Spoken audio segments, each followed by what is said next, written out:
고속도로를 가다 보면 느끼는 점들이 몇 가지가 있습니다. 그 중에 한 가지는 무엇인가 하면 우리나라의 도로가 너무나 좋다는 겁니다. 아마 세계적으로 우리나라 도로 기술은 뛰어날 것입니다. 그렇게 자동차를 타고 멋진 도로를 타다 보면 우리는 반드시 터널을 통과하게 됩니다. 어떤 터널들은 100m 정도 짧은 터널이 있습니다. 그런데 어떤 터널들은 수 킬로미터에 해당하는 아주 긴 터널들이 있습니다. 제가 의정부 사역할 때에 인천공항을 가려고 하면은 사패산 터널이라는 것을 통과해야 됐었습니다. 2007년도에 이 터널이 개통되었는데 그 당시만 하더라도 중령 터널에 이어서 우리나라에서 두 번째로 긴 터널이었습니다. 그런데 이 사패산 터널이요 기네스북에 오른 터널입니다. 왜냐하면 길이는 4km밖에 되지 않지만은 폭이 광폭이고 4차선으로 되어 있습니다. 4차선으로 4km라는 이런 기록은 세계적으로 없는 그런 터널입니다. 그래서 기네스북에 오를 정도로 유명한 터널이 되었습니다. 제가 인천공항 가려고 하다 보면 이 터널을 반드시 통과해야 되는데 4km라는 거리가 결코 짧은 거리가 아닙니다. 시속 110 밟고 가는데 끝이 없어요. 가도 이게 터널이에요. 그래서 항상 느끼는 게 뭔가 하면은 언제쯤 터널이 끝이 나나 라는 것을 제가 느끼면서 그 터널을 항상 통과했던 적이 있었습니다. 사도 바울은 지금까지 우리 인간들이 다 죄 아래에 있다고 이야기하는데 죄 아래에 있는 인간들이 이 죄에서 벗어날 것이 도저히 지금까지 마치 끊이지 않는 터널처럼 끝이 보이지 않았습니다. 사도 바울은 먼저 이방인들을 향하여서 정죄하였어요. 이방인들이 하나님의 신성과 능력이 나타나는 자연을 보면서도 하나님께 영광을 돌리지 않고 하나님을 인정하지 않고 도리어 스스로 지옥도하면서 우상을 숭배하고 동성애를 행하고 수많은 죄악들을 행하였습니다. 그런 이방인들을 향하여서 사도 바울은 너희들에게 하나님의 진노와 심판이 있다 라고 선언을 하였습니다. 그런데 이런 심판의 선을 들었던 유대인과 도덕적인 이방인들은 그들은 정죄받는 게 마땅하다 라고 생각하였어요. 그러자 사도 바울은 그들을 향하여서 방향을 바꾸어서 너희들에게도 하나님의 심판이 있다 라고 선언을 하였습니다. 그리고 모든 인간들이 다 죄 아래 있다 라고 사도 바울은 우리에게 말하고 있습니다. 우리가 예수 믿음을 통하여 우리는 죄 받겠느냐? 아닙니다. 우리도 죄 안에 있는 존재들이라고 사도 바울이 말을 하였다는 것입니다. 특히 사도 바울은 유대인들을 향하여서 죄 아래 있다는 것을 강조하였습니다. 유대인들은요 하나님과 할례를 통하여서 언약을 맺은 언약 백성이에요. 그뿐만 아니라 구약 성경 율법을 가지고 있고 힘써 지키는 백성들이었습니다. 그러므로 유대인들은 자신들이 언약 백성이며 또 율법을 가지고 있기 때문에 자신들은 구원을 받을 것이다 하면서 열심히 율법을 지켰어요. 그러나 사도 바울은 그들 향하여서 무엇을 말합니까? 율법으로는 우리가 의롭다함을 얻을 수가 없다. 율법을 통하여서는 죄밖에 깨달을 것이 없다라고 말하면서 사도 바울은 유대인들을 향하여 이야기하였습니다. 왜 그렇습니까? 우리 모든 인간들은 다 죄 아래에 있기 때문입니다. 죄라는 아주 긴 터널에 갇혀서 우리의 힘으로는 그 터널을 빠져나올 수 없는 그런 상황에 우리 모든 인간들은 놓여 있다라고 사도 바울은 말하고 있는 것입니다. 자, 그렇다면 우리가 이 죄라는 긴 터널을 어떻게 빠져나갈 수 있을까요? 사도 바울은 오늘 그 희망을 이야기하고 있습니다. 21절 말씀 읽어보겠습니다. 21절 시작. 그러나 이제는 율법 외에 하나님의 한 의가 나타났으니 율법과 선지자들에게 증거를 받은 것이라. 우리가 가지고 있는 한글 성경은 이제는 율법 외에 라고 21절을 시작합니다. 그런데 이 헬라 성경에 보면은 이 이제는 앞에 뭐가 들어가는가 하면 그러나 라는 접수가 들어갑니다. 헬라 성경이나 영어 성경 보게 되지만 그러나 율법 외에 한 의가 나타났다는 것입니다. 그러나가 무엇입니까? 역적 접속사입니다. 앞에 있는 내용을 완전히 뒤집어 버리는 겁니다. 인간은 다 죄라는 긴 터널 안에 갇혀서 자신의 힘으로 말미암아 구원할 수 없는 그런 존재인데, 이런 존재들에게 그러나 하나님의 한 의가 나타났다 라고 선언합니다. 그 하나님의 의는요, 율법 외에 하나님의 한 의라고 이야기합니다. 율법 외라는 말은 무슨 말인가 하면 율법과 상관없이, 지금 유대인들은 율법을 통하여 구원 얻으려고 하였어요. 또 도덕적인 이방인들은요, 자기 양심과 같은 율법을 지키려고 열심히 노력하였어요. 유대인들이나 이방인들 모두가 다 율법을 통하여 구원을 얻으려고 하였는데, 그런 율법을 통하여서는 우리는 하나님의 의롭다움을 받을 수가 없는 거예요. 왜냐하면 저와 여러분 모두가 다 우리의 힘으로, 우리의 노력으로 율법을 지킬 수 있는 사람은 아무도 없습니다. 어쩌면 한 가지, 두 가지씩 지킬 수 있어요. 그러나 100%는 다 지킬 수 없기 때문에 우리는 율법으로부터 벗어날 수가 없는 겁니다. 율법의 방법을 통하여서 구원을 얻을 수가 없어요. 그렇기 때문에 하나님께서는 율법과 상관없고 율법과 관계없는 하나님의 구원의 방법을 우리에게 허락해 주시는데, 그것이 무엇인가 하면 하나님의 의를 주는 겁니다. 여러분, 하나님의 의는요, 이미 우리가 로마서 서론에서 로마서의 주제를 이야기할 때 함께 나눈 적이 있습니다.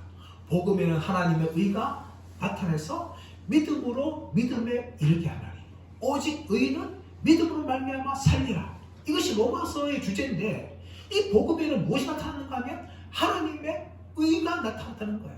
율법을 통하여 우리가 의를 얻는 것이 아니라 하나님께서 주시는 의가 있다는 겁니다. 그러므로 이 하나님의 의는요, 하나님으로부터 오는 의며 하나님께서 주시는 의입니다. 우리가 노력을 통해서 얻을 수 있는 것이 아니라 하나님께서 주시는 의라는 것입니다. 그것이 바로 오늘 이야기하고 있어요. 율법 외에 하나님의 의가 나타났다 라고 우리에게 말씀하고 있는 것입니다. 그러나 지금까지 유대인들이나 그리고 도덕적인 이방인들은 자신의 노력을 통하여 구원을 얻으려고 하였어. 그러나 그 노력들은 결국은 율법을 통하여 의롭다 받을 수도 없고, 또 율법을 통하여 우리가 발견할 수 있는 무엇인가 하면 우리의 죄가 무엇인지를 알게 되는 겁니다. 율법을 행하려고 행할수록 우리는 부족한 자랑을 발견하게 되십니다. 그리고 율법 앞에 설 때에 우리는 죄가 어떤 것인지를 우리 스스로 알게 되는 것입니다. 그러므로 하나님께서는 이런 율법적인 방법 외에 다른 방법인 하나님의 의를 주시는, 그걸 통해서 우리를 구원하려고 하신 것입니다. 자, 그렇다면 이 하나님의 의를 우리가 어떻게 얻을 수가 있을까요? 22절 말씀 보십시오. 자, 곧 예수 그리스도를 믿음으로 말미암아 모든 믿는 자에게 미치는 하나님의 의니 차별이 없느니라. 이 하나님의 의를 우리가 어떻게 받을 수가 있는가 하면 바로 예수 그리스도를 믿는 자에게 이 하나님의 의를 주신다는 겁니다. 하나님께서는요, 예수님을 이 땅에 보내시기를 이미 구약 성경을 통하여 약속하셨어요. 21절 하반절 말씀에 나오겠지만 율법과 선지자들에게 증거를 받은 것이다. 구약 성경은요, 어떤 내용인가 하면 단지 유대교 경전이 아닙니다. 유대교의 역사를 말하는 것이 아닙니다. 구약 성경에 기록된 이유는 무엇인가 하면 바로 예수 그리스도를 소개하고 예수를 믿는 자에게 구원을 주신다는 것을 말하기 위해서 구약 성경이 기록된 거예요. 그러면 사도 바울은 너희가 율법을 통하여 구원을 한 것이 아니다. 그 율법 말하고 있는 건 무엇인가 하면 바로 예수 그리스도를 말하는 것입니다. 그러므로 예수님을 믿는 자들에게 이 하나님의 의를 주는 것이다. 근데 여러분, 여기서 중요한 것은 무엇인가 하면 예수 그리스도를 믿는 거예요. 여러분, 우리 교회 말고 세상 사람들은 다 믿음을 가지고 있어요. 나름대로의 종교를 가지고 있어요. 나름대로의 신념을 가지고 있습니다. 근데 그런 믿음을 가지고 있다 해서 구원받는 게 아니에요, 여러분. 누구를 믿어야 되는가 하면 바로 예수 그리스도를 믿어야 되는 거예요. 예수 그리스도를 믿지 않고 다른 것들 아무리 열심히 믿는다 하더라도 아무 소용이 없다는 거예요, 여러분. 바로 예수 그리스도를 믿어야 된다는 거예요. 그렇다면 믿음이 뭡니까? 믿는 것이 무엇일까요? 이 믿는 것이라는 것은 지적으로, 감정적으로, 의지적인 이 요소가 다 포함되어 있어요. 단지 지적으로 믿는 것은 믿는 것이 아니에요. 예를 들어서 여러분, 예수님께서 그라사에 가서 그라사 광인을 만나는데 그 광인을 사로잡고 있던 귀신들이 예수님을 알아보았습니다. 어떻게 말하는가 하면 지극히 높으신 하나님의 아들 예수여 하고 예수님을 향하여 그렇게 부릅니다. 귀신들도 예수님께서 하나님의 아들이라는 것을 알았어요. 믿었어요. 그러나 여러분, 믿음은요 단지 지적인 것만에 머물지 않습니다. 예수님이 하나님의 아들이라는 것을 믿는 단지 지적인 것만 되어서는 안 되는 거예요. 믿음은 무엇인가 하면 예수님이 하나님의 아들인 것을 우리의 지식적으로 믿고, 그리고 더 나아가서는 감정적으로 그 예수님을 기뻐하며 환영해야 됩니다. 더 나아가서는 의지적으로 예수님의 말씀과 예수님의 통치에 순종하며 예수님을 나의 주인으로 고백해야 됩니다. 이 세 가지가 있어야 되는 거예요. 단지 지적인 것만 안 됩니다. 감정적으로 흥분한 것만 안 돼요. 지적으로, 그리고 감정적으로, 의지적으로 예수님을 믿어야 돼요. 지식적으로 예수님이 나를 위해서 십자가에 죽으신 하나님의 아들인 것을 믿어야 됩니다. 감정적으로 내가 그것을 기뻐하며 받아들여야 돼요. 더 나아가서는 나를 위해 십자가에 죽으신 예수님께서 하나님의 아들이시기 때문에 내가 그분을 나의 주인으로 받아들이며 그분의 말씀에 순종하며 통치를 받겠다는 이런 결단이 있어야 되는 겁니다. 이 세 가지가 없으면 믿는 것이 아니에요, 여러분. 단지 믿는 가정에 태어났다 해서, 교회를 오래 다녔다 해서, 직분을 받았다 해서, 헌금을 많이 하고 또 사람들이 믿음 좋다고 인정받다 해서 그것이 믿는 것이 아니라는 겁니다. 지식적으로, 감정적으로, 의지적으로 예수님을 믿지 않으면 믿는 것이 아닙니다. 그렇게 예수님 믿을 때에 무엇이 주어집니까? 하나님부터 의롭다만 주어지는데 이것은 차별이 없다는 거예요. 자, 22절 말씀, 하반절 말씀 보시면 모든 믿는 자에게 미치는 하나님의 의니 차별이 없느니라. 예수님을 믿기만 하면은 모든 사람들에게 하나님의 의가 주어지는데 이것은 차별이 없다는 거예요. 그것이 29절 다시 확인되어지는데 29절 말씀 보시면 하나님은 다만 유대인의 하나님이시냐 또한 이방인의 하나님은 아니시냐 진실로 이방인의 하나님도 되시느니라. 지금까지 유대인들은요 자신들이 언약의 백성이기 때문에 자신들이 하나님의 백성인 줄 알았습니다. 그런데 더 나아가서 하나님은 다른 이방인들 하나님이 아니라 자신들만의 하나님이라고 생각했어요. 그런데 구약성에 보시면 유대인들뿐만 아니라 이방 사람들도 하나님 백성이 되었습니다. 사상이 이어서 나오고 있는 룻이라는 여인은 모함 여인이 있는데 이 모함 여인도 하나님 백성이 되었어요. 또 여호수아서 사상이 등장하는 갈렙도 동일하게 이방 사람이 있는데 하나님 백성들이 되었습니다. 구약에서는 이방인들도 다 하나님의 백성이 될 수 있었는데 유대인들은 자신들만이 하나님의 백성이라 그렇게 고집했어요. 여기에 대해 사도 바울은 아니다. 예수를 믿기만 하면은 유대인이든지 이방인이든지 다 하나님의 의를 받게 되어지고 하나님의 백성이 된다 하고 이야기하면서 30절 다시 한번 강조하죠. 할례자도 믿음으로 말미암아 또한 무할례자도 믿음으로 말미암아 의롭다 하실 하나님은 한 분이시니라. 유대인이든지 할례를 받던 유대인이든지 할례와 전혀 상관없는 이방인 할지라도 예수님을 믿기만 하면 하나님으로부터 주시는 이 의를 받게 되어진다고 사도 바울은 말하고 있는 것입니다. 여러분 이것은 오늘날 우리에게도 마찬가지예요. 우리는 예수를 믿어서 구원을 받아서 하나님의 자녀, 하나님의 백성이 되었습니다. 그런데 우리만 그렇게 됐다고 착각하시면 안 돼요. 여러분. 예수를 믿기만 하면요 어떤 사람들도 다 하나님의 백성이 될 수가 있는 겁니다. 예를 들어서요 요즘 뉴스에 많이 나오는 그런 무시무시한 살인자들 많지 않습니까? 시체로 토막내는 사람들, 그런 사람들도 예수를 믿기만 하면요 다 구원받는 거예요. 또 동성애자라든지 또 뭐 강간범이라든지 또 강도라든지 절도라든지 이단자라든지 그리고 저 북한에 있는 김정은까지도 다 예수를 믿기만 하면요, 하늘로부터 의롭다 하심, 너는 죄 없다 라는 선언을 받게 되어지는 것입니다.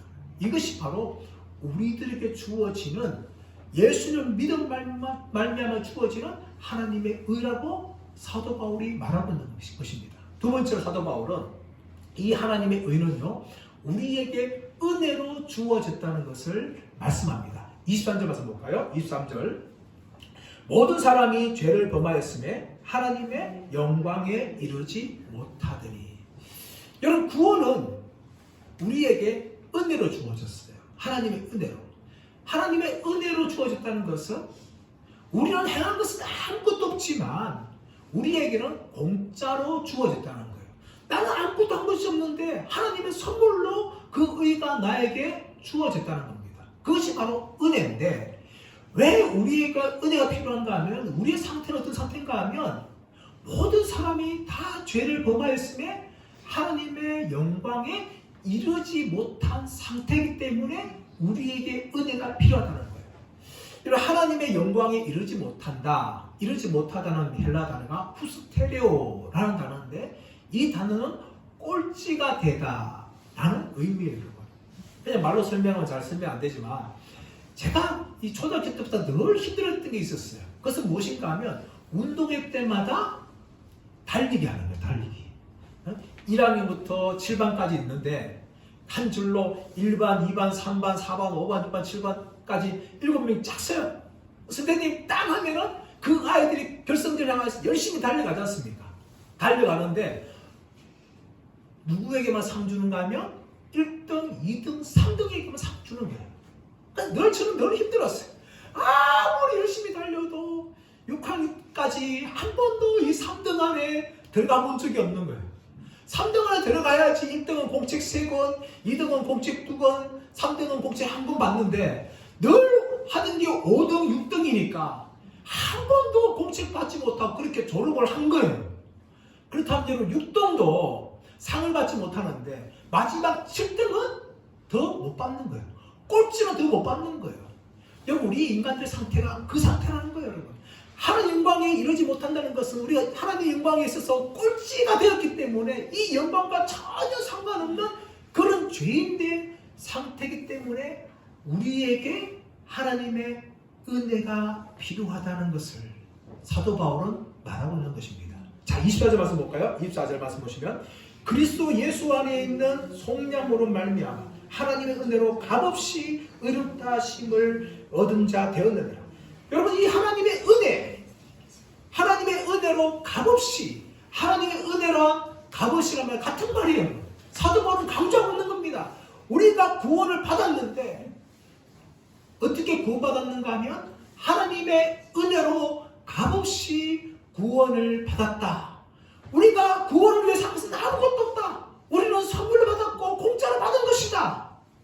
그러면 사도 바울은 에베소 2장 8절 9절에서 우리가 구원받은 것이 바로 우리가 행한 것 때문이 아니라 하나님의 선물이라고 그렇게 말하고 있습니다.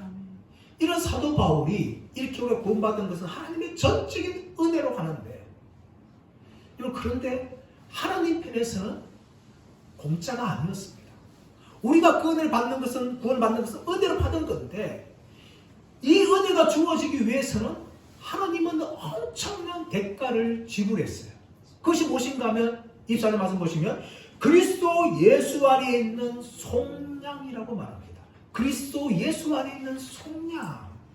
이 속량이라는 것은 아폴로토로시스라는 헬라 단어인데, 이것은 대가를 지불하다, 값을 내다, 이런 의미를 가지고 있어요. 예를 들어서 이 중세시대나 고대에는 노예가 있었어요. 그 노예 시장이 있는데, 길을 가던 사람이 그 노예를 자신의 것으로 만들기 위해서는 그 노예의 몸값을 지불해야 됐습니다. 또 포로가 있는데 그 포로를 해방시키기 위해서는 포로에 대한 몸값을 지불해야 됐어요. 그것을 무엇이라고 하면 속량이라고 말합니다. 왜 이런 속량이 필요했을까요? 그것은 바로 예수님을 25절 말씀 보시면 화목제물로 세우기 위해서. 예수님의 속량이라는 것은 예수님의 죽음을 통하여 우리를 사시는 것인데, 그렇게 하시는 것은 뭔가 하면 예수님을 화목제물로 드리는 겁니다. 이 화목 제물이라는, 이 화목이라는 것은 무엇인가 하면 달래다, 만족시키다, 이런 의미를 가지고 있어요. 고대에서 신들의 진노를 달래기 위해서는 사람들이 무엇을 하는가 하면 짐승을 죽여서 바치거나 아니면 사람을 산채로 갖다 바쳤어요. 그래서 신의 진노를 달랬습니다. 왜 예수님의 이 죽음이 필요하냐? 그것은 바로 하나님의 진노를, 하나님의 심판을 만족시킬 수 있는 분은 바로 예수 그리스도밖에 없기 때문이었습니다. 그러므로 예수님께서 우리를 십자가의 죽으심을 통하여 우리를 죄에서 구속하는 대가를 예수님께서 지불하신 것입니다. 구약성경에 보시면 우리가 죄를 지을 때마다 하나님께서 짐승 제사를 드리라고 하였습니다. 근데 이 짐승 제사는 25절 말씀에 나온 것처럼 하나님께서 길이 참으시는 중에 전에 지은 죄를 간과하셨다라고 이야기하시는 거예요. 하나님이 길이 참으시는 중에 전에 죄를 간과했다는 것은, 이 간과라는 것은 무엇인가 하면 사면해 주는 것이 아니라, 죄가 완전히 없다, 사면해 주는 것이 아니라 죄를 심판하는 것을 유보하는 거예요. 보류하는 겁니다. 잠시 눈 감아주는 거예요. 그것이 관가예요, 여러분. 구약시대에 수많은 짐승들을 죽였는데 그 죄가, 사람들의 죄를 완전히 깨끗하게 해주는 것이 아니라 하나님이 눈 감아주시는 거예요. 참아주시는 거예요. 언제 때까지? 그 아들 예수 그리스도를 이 땅에 보내셔서 우리 죄인들을 위해서 십자가에 죽게 하실 때까지, 예수님께서 죽으실 때까지 그 짐승 제사를 받으심을 통하여 심판하는 것을 하나님이 보류하셨습니다. 그리고 하나님의 진노를 어디다 쏟아부으시는가 하면 십자가에 달리신 예수 그리스도를 향하여 하나님의 진노를 다 쏟아부으셨습니다. 예수님께서는 그 십자가에 달려서 하나님의 진노를 다 받으시고 우리를 대신에 받으시고 십자가에 피 흘려 죽으셨습니다. 그러므로 십자가에 죽으신 예수 그리스도를 믿는 자들에게 하나님의 의가 임하는 겁니다. 왜냐하면 예수님께 십자가에 죽으심을 통하여 피 흘리심으로 말미암아 그 죽음을 통하여 우리를 향하여 하나님의 진노의 대가를 다 지불하시고 그런 말미암아 우리를 구원하시는 것입니다. 베드로는 베드로전서 1장 18절 19절 말씀에서 너희가 알거니와 너희 조상의 망령된 행실에서 대속함을 받은 것은 은이나 금같이 없어질 것으로 된 것이 아니요 오직 흠없고 점없는 어린 양 같은 그리스도의 보배로운 피로 된 것이니라 라고 이야기합니다. 바로 무엇을 통하여 우리가 구원 얻고 하나님의 자녀가 되고 하나님부터 의롭다함 받을 수 있습니까? 그것은 바로 예수 그리스도께서 우리의 죄를 위하여서 십자가에 죽으신 말미암아 우리의 죄에 대한 하나님의 진노에 대한 그 대가를 다 완전하게 지불하셨기 때문입니다. 할렐루야. 그러므로 우리가 하나님의 의롭다함을 받을 수가 있었는데 그 십자가에는 하나님의 의로우심이 동시에 나타났습니다. 우리 인간들은요 나름대로 의를 가지고 있어요. 착한 일을 하고 남을 도와주고 하고 예쁜 말을 하고 이런 것들 다 나름대로 우리 의예요. 근데 그 의를 가지고는 하나님의 의롭다 하심에 근처도 갈 수가 없어요. 아무리 우리가 어렵다 할지라도 하나님의 절대적인 의와 비교할 수가 없는 거예요. 그러므로 이 절대적 의를 가지고 있는 하나님께서는요 우리 인간의 죄에 대해서 그냥 눈 감아줄 수도 없고 그래서 하나님께서는 심판을 하셔야 됩니다. 근데 죄인 우리가 그 하나님의 진노를 다 받을 수가 없어요. 그러므로 하나님께서는 우리 인간들을 위하여서 하나님의 그 진노를 다 받을 수 있는 예수 그리스도를 향하여 하나님의 거룩하신 의를 다 드러내시고 십자가에 죽게 하심으로 하나님의 의를 완전히 다 집행하셨습니다. 그리고 난 후에 그 십자가를 믿는 우리들에게는 우리를 향하여서 하나님께서 의롭다 하심을 그렇게 선언해 주셨습니다. 그러므로 우리는요 자랑할 수가 없어요. 27절 말씀 보시죠. 27절 보시면 그런즉 자랑할 때가 어디냐? 있을 수가 없느니라. 무슨 법으로냐? 행위로냐? 오직 믿음의 법으로니라. 그런즉 자랑할 때가 있느냐? 있을 수 없느니라. 지금까지 유대인들은 율법을 열심히 지킨 것, 또 도대체 이방인들은 자기 양심대로 열심히 사는 것, 그것도 다 자랑이었어. 근데 사도 바울은 그를 향하여서 그런즉 자랑할 때가 있느냐? 없다! 라고 이야기합니다. 그리고 사람은요, 본성적으로 자랑하는 걸 굉장히 좋아합니다. 동창회 하게 되어지면 우리 여성들 같은 경우에는 다 백 하나 들고 가요. 뭐 들고 합니까? 루이, 똥, 이런 거 들고 가잖아요, 여러분. 왜 이거 들고 가요? 나 괜찮게 살고 있어. 그것을 친구들에게 자랑하기 위해서 그런 걸 들고 갑니다. 그것뿐만 아니라 남자들은요, 군대를 나와서 이제 제가 대학교 때 대학생으로 다닐 때에 늘 모이면은 자기 군대 자랑합니다. 군대 자랑. 나는 어디 나왔다고, 어디 군사했다고 그 이야기를 꼭 해요. 근데 어떤 친구들은 자기는 KGB 나왔다고, UDT 나왔다고 그렇게 이야기하더라고요.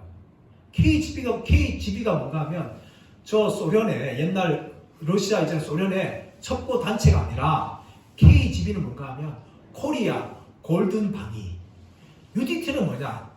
우리나라 특수부대를 말하는 것이 아니라 우리 동네 특공대 UDT. 방위 나왔다는 방위인데도 제 친구 중에는 자기는 그래도 특공방위 나왔다면서 그렇게 이야기하더라고요. 그 이야기를 들으면서 참 현역을 나온 사람들은 다 웃는 거예요. 야, 방위는 방위지 무슨 특공방위 어디냐? 이렇게 남자들 같은 경우는 꼭 군대 이야기를 합니다. 그것뿐만 아니라 직장을 다니는 사람들 같은 경우는 자기는 어느 직장 다닌다면서. 제가 어느 날 이제 TV를 통해서 봤는데 30대 사람들이 모여서 자기 직장 어디 나온 이야기를 막 이야기하는데 어떤 사람이 자기는 S전자 다닌다. 그러니까 딴 사람들이 다 조용해지는 한순간에. S전자 말을 하기만 하니까 어딘지 다 알고 그 순간부터 다른 사람들이 자기 어느 직장 다닌다는 것을 전혀 이야기하지 않습니다. 우리 어른들 같은 경우는 누구 자랑합니까? 자식 자랑해요. 자식 자랑. 친구들하고 모이면, 명절에 친척들 모이면 내 아들 어느 대학 다닌다고, 내 아들 직장 다닌다고, 내 아들 연봉이 얼마라고, 이 자식 자랑을 얼마나 하는지 몰라요. 이게 다 사람들이 본성적으로 가지고 있는 그런 습성입니다. 모든 사람들이 다 자기는 괜찮은 사람이다, 나는 누구보다 낫다 하면서 자기를 자랑하는 거예요, 여러분. 이런 인간들을 향하여서 사도 바울은 자랑할 것이 없다. 우리가 아무리 율법을 열심히 지키고 아무리 우리가 양심대로 산다 할지라도 그것을 가지고는 하나님의 의를 받을 수 없다 라고 이야기하면서 한 가지 방법을 이야기하는데 그것이 무엇입니까? 27절 하반절 말씀 보시면 오직 믿음의 법으로니라 라고 이야기합니다. 오직 믿음의 법이다. 오직 믿음의 법이라는 것은 믿음으로 받는 방법을 말해요. 믿음으로 얻는 방법을 말합니다. 이것은 여러분 우리의 의가 아니에요. 여러분 자랑거리가 아닙니다. 왜냐하면 우리에게 주어진 믿음은요 하나님의 선물이기 때문이에요. 이미 사도 바울은 에베소 2장 8절 9절에서 우리가 구원받은 것은 우리에게서 난 것이 아니라 하나님의 은혜요 하나님의 선물이라고 말했습니다. 그러므로 우리가 믿는다는 것은요 내가 믿는 게 아니에요. 여러분 하나님께서 은혜 주셨기 때문에 우리를 구원해 주셨기 때문에 우리가 믿게 되어지는 겁니다. 그래서 여러분 우리가 내가 믿는다 라고 말하기보다는 나는 믿어진다 라고 표현하는 것이 더 정확한 표현이에요. 왜냐하면 하나님께서 선물로 하나님께서 은혜로 우리에게 믿음 주시지 않는다면 우리는 믿을 수 없기 때문입니다. 그러므로 믿음조차도 자랑이 아니라 내가 믿는다는 것은 다 하나님의 은혜라는 것을 사도 바울이 말합니다. 자, 그렇다면 믿음은 무엇입니까? 하나님의 은혜로 우리가 그 은혜를 받았기 때문에 주신 구원을 받아들이는 손에 불과합니다. 도구에 불과해요. 그러므로 내가 믿는 것이 자랑거리가 아니라 하나님의 은혜로 주어진 것이기 때문에 우리에게 주신 그 하나님의 선물과 은혜에 대해서 우리는 감사함으로 반응을 할 수밖에 없는 겁니다. 자, 그렇다면 정말 내가 믿는 사람인지 아닌지를 어떻게 알까요? 31절 말씀 보십시오. 31절 한번 읽어보겠습니다. 31절 시작. 그런즉 우리가 믿음으로 말미암아 율법을 파기하느냐? 그럴 수 없느니라. 도리어 율법을 굳게 세우느니라. 사도 바울은 믿는 사람들은 율법을 굳게 세우는 사람이라고 이야기합니다. 지금까지 사도 바울은 율법을 우리에게 주신 목적을 이야기하였습니다.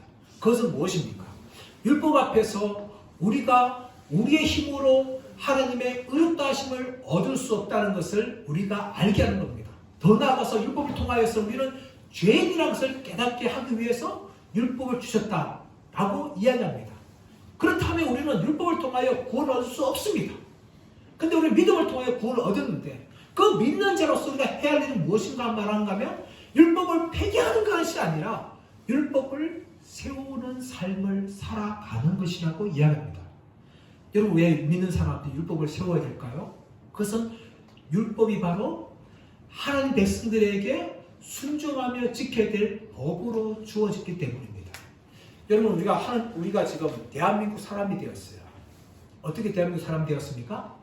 대한민국에 태어나서 국적을 얻었기 때문에 대한민국 사람이 된 겁니다.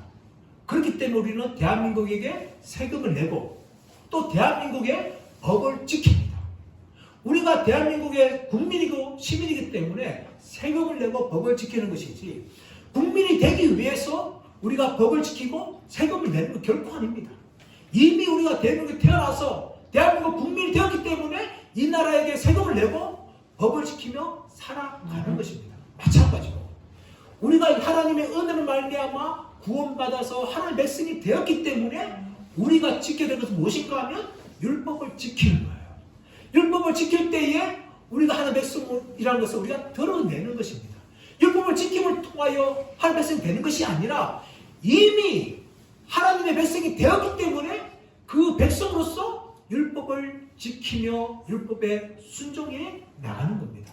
그것이 바로 율법을 파기하지 않고 율법을 세워나가는 믿음의 사람이라는 것을 사도 바울은 우리에게 말하고 있는 것입니다. 근데 여러분, 오늘날 우리 예수 믿는 사람들이 안 믿는 사람들로부터 손가락질을 많이 당합니다. 욕을 먹어요. 왜 그렇습니까? 우리의 삶이 때로는 믿지 않는 사람들보다 못하기 때문이에요. 안 믿는 사람들도 착하게 살아가고 법을 다 지키며 살아가는데, 또 사람을 살아가는데 너희들은 왜 그러냐 하면서 그리스도인들을 향하여 욕하고 비난할 때가 많습니다. 그 이유는 바로 우리가 하나님의 백성으로서 율법을 지키지 않고 살아가기 때문이에요. 하나님의 말씀에 순종하지 않고 살아가기 때문입니다. 그러므로 우리가 안 믿는 사람들로부터 욕을 들을 때에 우리는 부끄러워해야 돼요, 여러분. 우리 그리스도인들이라면 오히려 안 믿는 사람들보다 더 존경받아야 돼요. 정말 더 법을 잘 지켜야 되고 더 착하게 살아가야 되고 더 사랑하며 살아가야 됩니다. 그래서 안 믿는 사람들이 믿는 사람 볼 때마다 저 사람들은 정말 크리스찬이야, 기독교인들이야 하면서 칭찬을 해야 되는데 저 예수쟁이야 라고 손가락질 할 때가 많다는 것이죠. 이것은 우리가 부끄러워야 되는 겁니다. 그러므로 우리 그리스도인들은요, 이미 구원받아서 하나님의 백성이 되었기 때문에 하나님의 말씀을 열심히 지키려고 우리가 싸워야 돼요. 그리고 그렇게 싸워가는데 내가 부족하면 능력을 구해야 됩니다. 하나님, 나에게 은혜를 주셔서 하나님의 말씀을 철저하게 지키며 살아가도록, 정말 나로 말미암아 예수님이 하나님의 이름이 모욕받지 않도록 내가 세상 가운데서 빛으로 소금으로 살게 하여 주옵소서. 그렇게 은혜를 구하면서 성령님의 도우심을 구하면서 우리는 기도해야 됩니다. 그럴 때 여러분, 비록 우리는 약하고 연약하지만 성령께서 우리 가운데 함께 하시고 능력 주심을 통하여 하나님의 말씀을 지키고 세워나가는 믿음의 사람들이 될 줄 믿습니다. 올 한 해 여러분 말씀대로 사시길 축복합니다. 우리 예신교회 표가 올 한 해 무엇인가 하면 말씀으로 승리하자입니다. 여러분, 올 한 해 저희 모두가 다 말씀으로 승리하는 복된 한 해 되시기를 예수님의 이름으로 축원합니다.